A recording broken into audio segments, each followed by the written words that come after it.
It's when we see a platform like that, that we begin to see that what's being called for by the top 2 candidates is actually not all that different. In other words, sometimes we need help, sometimes we need a third party, sometimes we need another lens that helps us to rattle the single stories and to rattle common sense. And so what I'd like to do in the remainder of my talk then is to offer 3 lenses that I would offer for shifting away from single stories. 3 lenses for complicating how we understand the context that we're in today and better ways for moving forward. 3 lenses, in other words, that shift us from simplistic understandings and simple solutions to complex understandings and more holistic solutions. So these 3 lenses are moving from single stories to complex pictures, moving from fixing individuals to fixing systems, and then moving from debating policies to demystifying ideologies.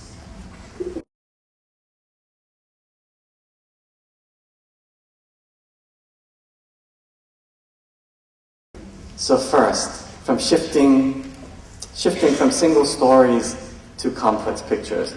So I'm coming from California right now, where one of the things we're talking about is the nationwide teacher shortage. So let me take the so-called teacher shortage as the problem I want to talk about. So lots of kind of crisis language right now in education about how nationwide we're experiencing a shortage. This past fall, California needed to hire 14,000 new teachers. San Francisco alone needed 500 new teachers for the fall. I was interviewed once for I can't remember if it was television or radio, but the story was about the teacher shortage. And the interviewer began by saying, so this is about salaries and cost of living, right? And I was like, oh, actually that is a part of what's going on. Let me try to explain to you how I make sense of the teacher shortage. So as often happens in interviews, right, you go through 20 minutes of interview and then you watch the story and there's like half a sentence from me and the entire story is about salaries and the expensive housing. And I thought, wow, you so did not need to interview me for this story. But my point is, we often fixate on only one explanation. When we do that, we are not getting at the full picture, and therefore, we cannot come up with a good solution. Let's talk about how we can understand the teacher shortage. First of all, the teacher shortage is not that new, right? There are always shortages across this country, particularly in certain types of neighborhoods, in certain subject areas, and so on, right? What else is going on? Across the country, we know that salaries do matter. In San Francisco, where housing prices skyrocket, salaries absolutely do matter. But fueling the cost of living problems is not just gentrification, but the role of the high-tech industry in California, in San Francisco Bay Area. A high-tech industry, for example, that fuels gentrification by offering free buses between high-cost neighborhoods and the Silicon Valley, right? On actually public roads, using public bus stops, and so on, right? Corporations can fuel gentrification, can fuel the changes in neighborhood development and housing. There's also demographic changes. We are at a time in this nation where the high school population is actually shrinking. We're also at a time when enrollments in teacher prep programs are going down. So it's not just enrollments at the undergrad level that are changing demographically. There's also a shift in the teacher preparation enrollments. Across the nation in the past few years, teacher preparation programs shrunk by about 30%, 30. And in California in the past 10 years, enrollment went down by 70%, 70. There's very few teachers coming out of programs, and that also can help us to understand why there is a shortage. In California, however, 10 years ago, we also pink-slipped. We also gave notice and let go hundreds of teachers, right? Which also fuels the problem. It's not so simple as what some would argue is the retiring baby boomer population. 10, 15 years ago, we knew that right now, there would be a whole bunch of people retiring. But what I would argue is that if that's your only focus, you're also focusing on only one part of the problem. That is part of it, that is not all of it. Let me point to a few more problems, right? We also have punitive policies going on, right? There's this kind of blaming of teachers that's happening.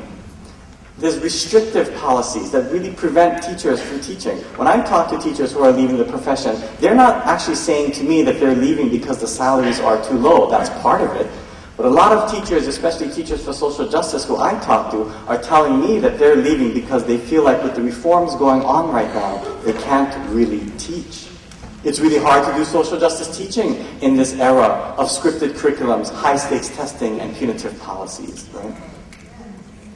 Some of our solutions to the teacher shortage problem is also making things worse.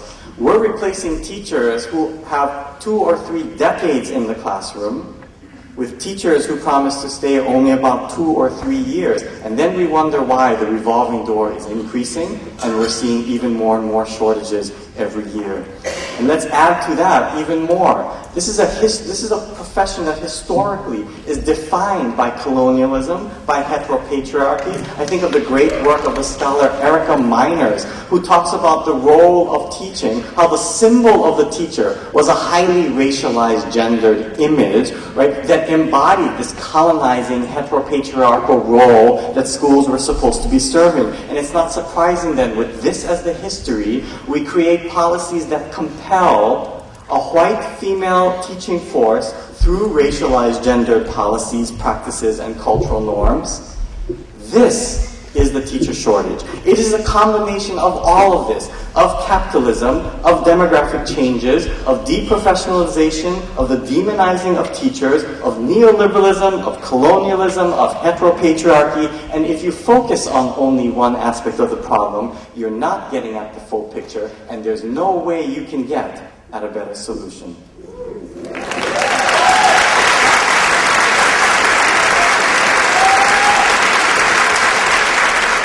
Our understanding of education must look at the bigger picture, is my first point.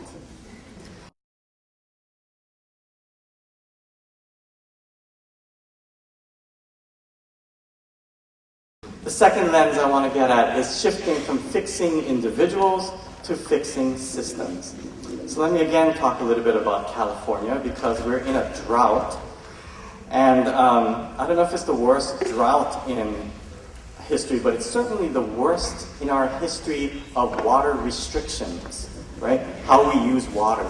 Now, every time we talk about the drought in California, we seem fixated on how individuals can use less. In other words, every time we talk about the drought, we say, and therefore, take shorter showers, and don't run the water as you're brushing your teeth the whole time. And, don't water your lawn all the time. Right? It's all about how individuals can consume less water. Does everyone know how much water is consumed by individual households in California? I would ask you to brainstorm, but there's like 1,000-something people in this room, so we won't brainstorm. I'll just give you the answer, which is less than 5%.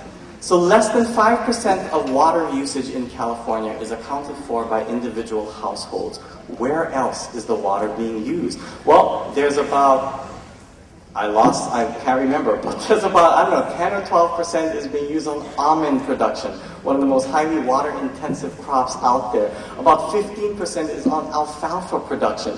Why? Because alfalfa is the primary kind of feed for the largest consumption of water, which is cattle and cow production, that accounts for about 47% of water usage in this country. This reminds me of a fantastic book by Naomi Klein called This Changes Everything, right? Which argues that climate change is not about individuals going bad. Climate change is actually because of capitalism and corporations running amok in our nation. This reminds me of the film not Waiting for Superman, but it was made by the same person. It was An Inconvenient Truth. Does everyone remember An Inconvenient Truth? So I know you're all like, yes, I remember. So An Inconvenient Truth actually is very different than Waiting for Superman in some ways. It's actually kind of an interesting film. It features Al Gore. It's all about kind of what's happening with the climate. And for about 99% of that film, I was actually with it. I was like, great film. I need to buy this for my family, right? Until the very end. Does everyone remember how this film ends? So the very last minute or two, there's this black screen with scrolling text that goes up, and it's basically, what can we do about climate change? And it's all the things about how you need to carpool, and you need to take shorter showers, and right? It's all about less individual consumption, even though most of that film was not about individual consumption. It was about how we've structured our economy, we've structured our society so that we're destroying the planet, right?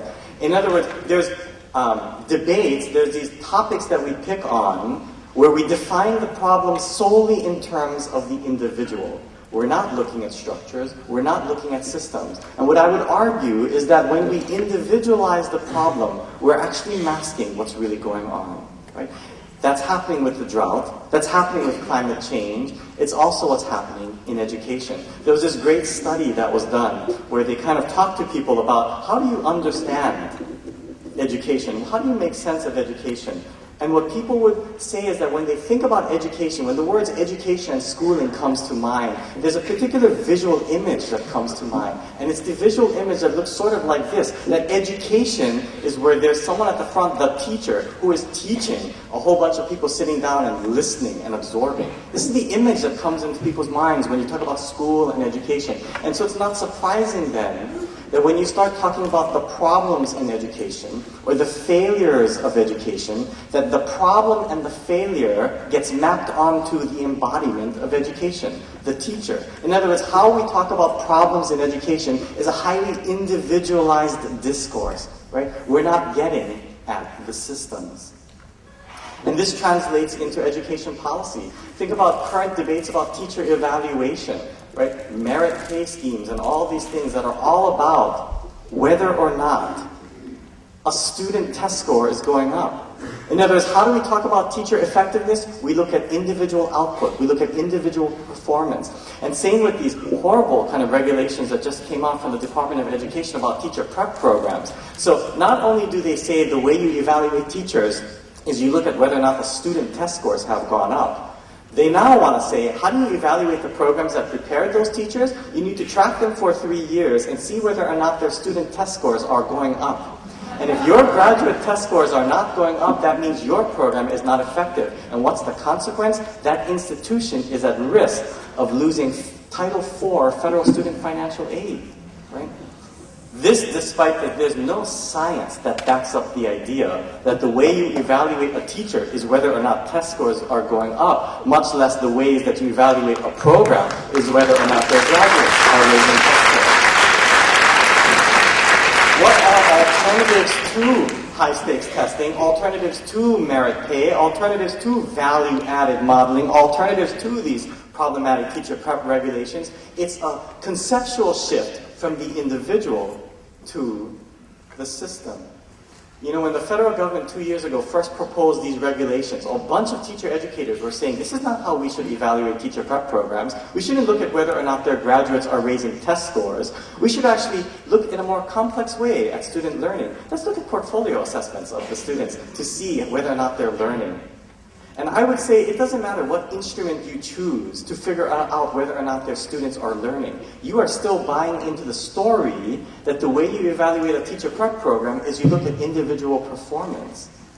If we really buy into the story that it takes a village to raise a child, what we actually need to be doing is not pretending that there is no village. What we actually need to be doing is seeing the degree and the way in which the teacher contributes to that village. That's what we should be assessing. That's how we determine teacher effectiveness, right? We need to shift our narrative from being the best in the world to it takes a village. There's so much language around economic competitiveness. There's so much language around we need to have the best system in the world. I was talking to one of my teacher colleagues who was like, I didn't sign up for that. I didn't sign up to like teach my kid to beat out every other kid that's out there. Like, that's not my goal, right? My goal is to prepare people to flourish in life, to be happy, to be successful. And that's a very different discourse. In fact, I was talking, just as a side note, I was talking to someone about how would you differently define the purpose of education? Because now everything seems to be about college and career readiness, economic competitiveness, best in the world. And I would say, there are some people who would talk about education as central to freedom. Education is central to liberation. Education is central to kind of empowerment and social change. This is how we talked about schools in the freedom school movement of the civil rights movement. This is how we talked about schools, by the way, when you talked to people who were either enslaved or formerly enslaved, over a century ago. Different communities do think about the promises of education and schooling very differently. And that's the conversation that we need to be having along the way.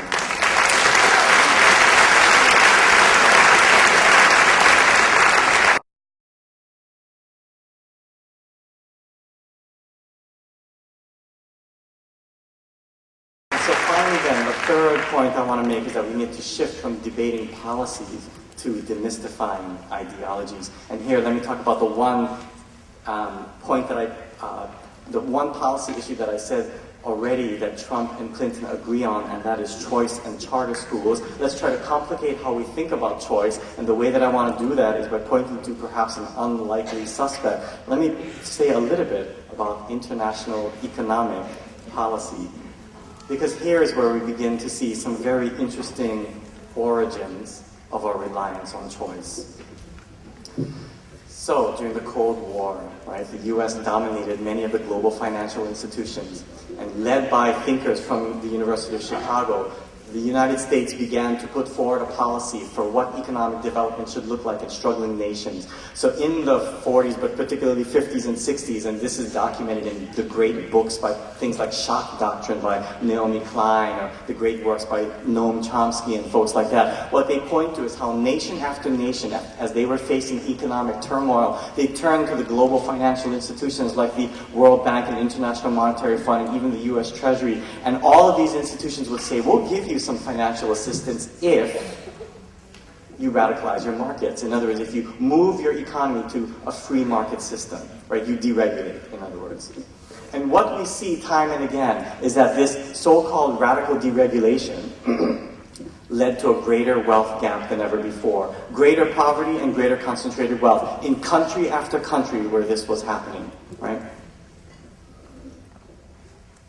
By the 1970s, this became very commonsensical, very commonplace, and we began, therefore, to be so confident in this as the reform framework that we were applying it to education as well. So what we see in the 1970s is that as countries in Latin America began to face economic turmoil, we would threaten to not give financial assistance unless they not only deregulated their economy, but also deregulated their educational system. And what we see is that the countries that had some of the highest, almost universal literacy rates, some of the highest literacy rates in the world, plummeted within years. Why? Because we marketized those systems, right? And why should this be a surprise? A competition, a market, has winners and losers.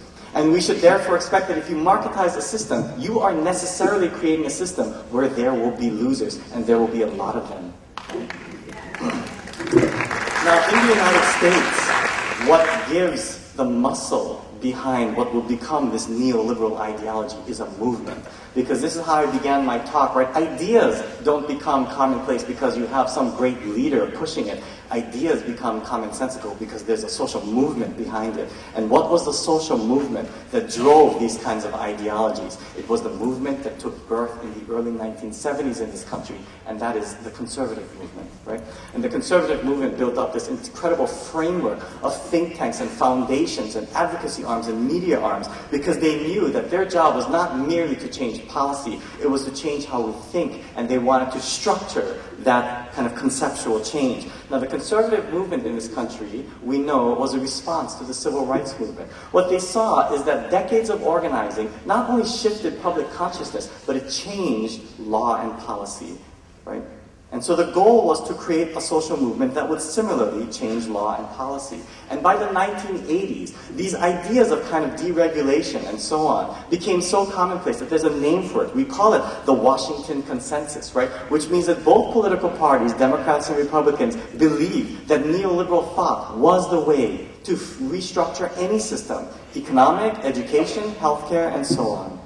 Now, why am I bringing this up? Because neoliberalism was a counter not only to civil rights broadly, but even civil rights movements within education. Because as we were doing things like desegregation in the civil rights movement in this country, what was the policy lever that people who were opposing desegregation put forward as the counter?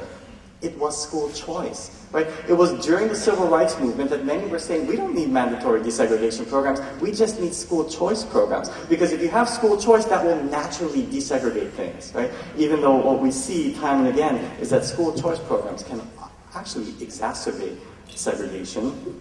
Vouchers also took birth in the midst of the response to the civil rights movement. Vouchers was never designed as a way to improve educational equality for all. Vouchers was seen by economic thinkers as a way to privatize a rapidly growing domestic enterprise. Think about it. In the middle of the civil rights movement, we created this huge domestic enterprise called public education. We created a string of federal legislation that tied federal funding to civil rights compliance. We also created, in the late 1970s, the Federal Department of Education. Many people felt that this kind of socialist enterprise was a problem for this nation. We needed to privatize, we needed to push back, and hence the move to competition, to corporatization, to marketization. And this continues today, whether we're talking about choice and charter schools, whether we're talking about alternative routes to teacher preparation, whether we're talking about how we treat funding, like with Race to the Top. These are all based on the idea that competition will solve all of our problems, right?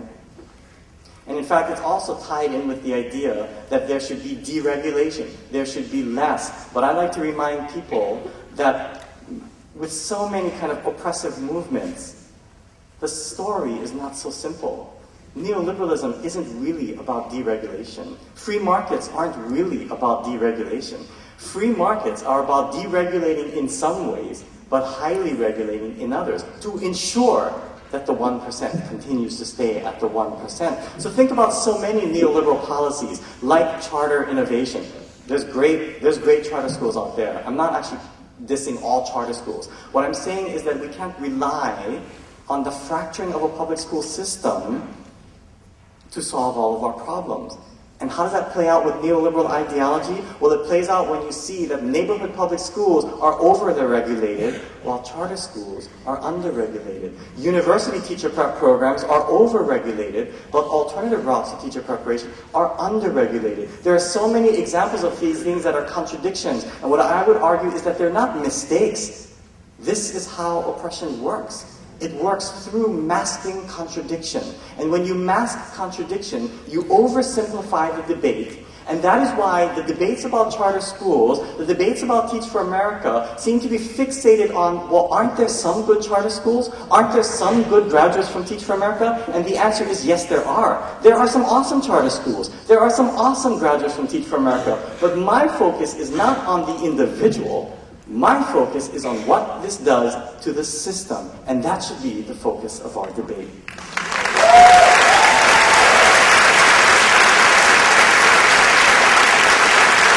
as the last point, what I would say is that what I'm trying to point to is the difference between the rhetoric and the reality. The difference between, for example, what we say is the purpose of education and what is actually the function.